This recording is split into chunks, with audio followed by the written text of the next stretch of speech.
هيا فؤاد تألق بالأناشيد، وعطر الدار في أحلى المواعيد. كبر وهلل مع الأطيار مبتهجا، وابعث تهانيك في صوت التغاريد. اليوم نرسم بالدمعات فرحتنا، في يوم ختم أتى من بعد مجهود.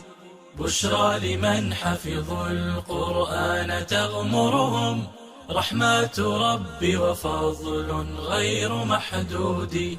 لازلت أذكر وقت الصبح إذ رفعت أصواتنا في اجتماع عبر ترديد، وكم ضبطنا من الآيات في همم، وكم نهلنا بجد علم تجويد.